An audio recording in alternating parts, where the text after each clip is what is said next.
The forest was eerily quiet. Not a single bird sang, not a leaf rustled in the breeze.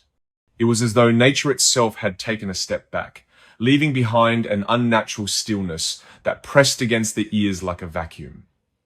Then came the sound, three dull thuds, followed by silence.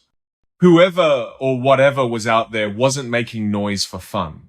It felt deliberate, calculated, almost taunting. Hi everyone, you're listening to Thousand Fragments. The moment no one saw, the memory no one kept. I'm bringing it back. Drop a comment below and let me know where you are today. I'm all ears. And let's begin. It started with a map. A faded, hand-drawn map found tucked inside an old journal at the bottom of a dusty box in the attic of a small-town library.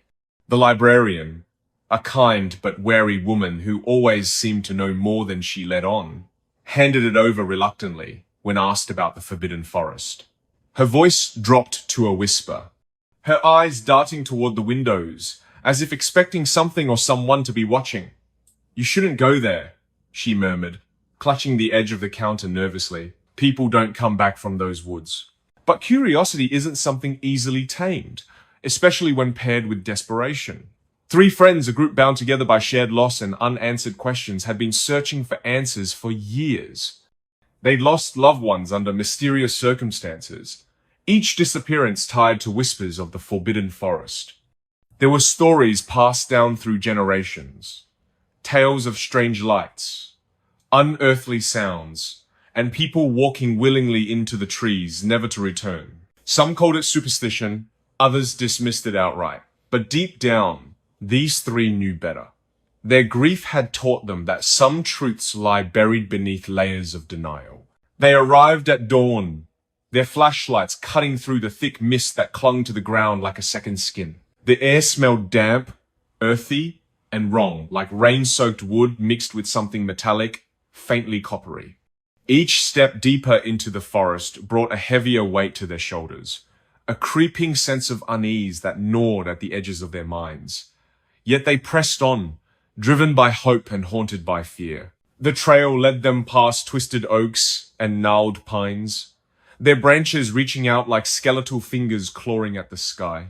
At first, everything appeared normal, just another woodland hike filled with crunching leaves and snapping twigs. But then the anomalies began.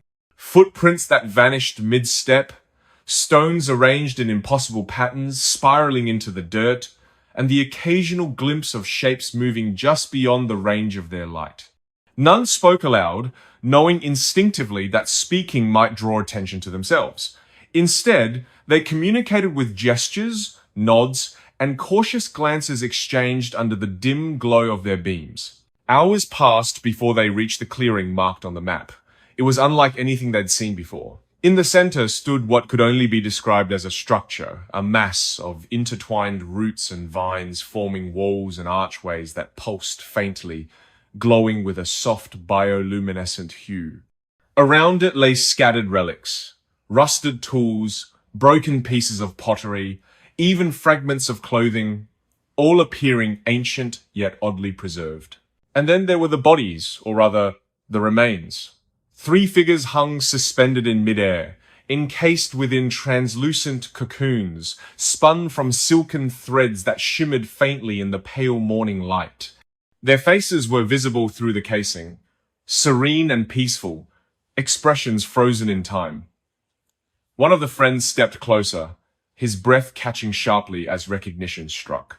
Two of the faces belonged to people he recognized from photographs, his missing sister and her best friend. The third face left him speechless. "Who is this?" he whispered, pointing to the unfamiliar figure. His companions joined him, their faces pale, their hands trembling. No one answered immediately. For several long moments, they simply stared, unable to process what they were seeing. The unknown person hanging there alongside the ones they sought, it defied logic. Who would leave such a clear clue lying around? Or was it a warning? As they examined the scene further, details emerged that chilled them to the bone. Carved into the base of the structure were symbols, none of them recognized, spiral after spiral, angles sharp enough to cut glass. Beside the carvings sat offerings, locks of hair tied neatly into knots, shards of mirrors reflecting fractured images, and tiny figurines made from clay, their features eerily lifelike. Everything screamed ritual, purposeful, and deliberate. Someone or something wanted them here, wanted them to see this. Suddenly, the atmosphere shifted. The oppressive silence gave way to a low hum, vibrating through the air, resonating in their chests. Shadows danced along the edges of the clearing, taking shape and form despite the lack of movement nearby. Then came the whispers, not audible words, but thoughts planted directly into their minds. Memories surfaced unbidden.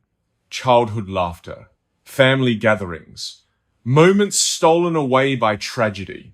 Tears streamed down their cheeks as they fought against the tide of emotion, threatening to drown them. "Don't listen," one of them shouted, covering her ears tightly. "We can't trust any of this." Her companion nodded grimly, pulling out a device designed specifically for detecting electromagnetic disturbances. Its screen flickered wildly, readings spiking off the charts. "This place, it's alive," he muttered, staring at the numbers scrolling across the display. "It's reacting to us." Before anyone could respond, movement caught their eye. From the shadows surrounding the clearing emerged figures humanoid in shape, yet grotesquely distorted. Limbs bent backward, heads tilted at unnatural angles, and eyes glowing faintly with an inner fire. They moved slowly, deliberately, circling the trio like predators sizing up prey. One of them stepped forward, its mouth opening wide in a grin that revealed too many teeth, each one jagged and uneven. Its voice, when it spoke, came not from a single source, but from everywhere at once. Overlapping harmonies, creating a cacophony of sound. "You've come far," it intoned, its tone dripping with mockery. "Farther than most dare venture. What do you seek?" "We're looking for answers," the leader replied firmly, though his voice betrayed the tremor coursing through him. "For closure." The creature tilted its head, studying them closely. "Answers," it echoed thoughtfully. "Closure." Another chuckle escaped its lips, low and guttural. "Such fragile things, your desires, so easy to break." Without warning, the ground beneath them trembled violently. Roots erupted from the soil, wrapping around their legs, pinning them in place. Panic surged, but so did resolve. One of the friends produced the blade hidden within her jacket, slicing through the restraints, binding her. She freed herself, then turned to help the others. As soon as they were loose, the creatures attacked not physically, but mentally. Images flooded their minds, visions of paradise, perfect worlds untouched by pain or sorrow. Each vision carried the face of someone dear to them, beckoning them forward, promising salvation. "Resist!" the leader cried internally, shaking his head violently to clear the haze clouding his thoughts. "This isn't real!" And yet, how could he deny the pull? How could he ignore the call of happiness so pure it hurt to look upon? Slowly, inexorably, he began to move toward the structure, drawn by forces unseen and unknowable. His friends tried to stop him, grabbing his arms, shouting warnings, but nothing mattered anymore. All that existed was the promise waiting just within reach. Then came the twist, the revelation that shattered everything. Just as the leader touched the surface of the structure, a blinding flash of light illuminated the entire clearing. When the glare faded, they saw something impossible. A fourth cocoon hanging near the others, freshly formed and pulsing faintly.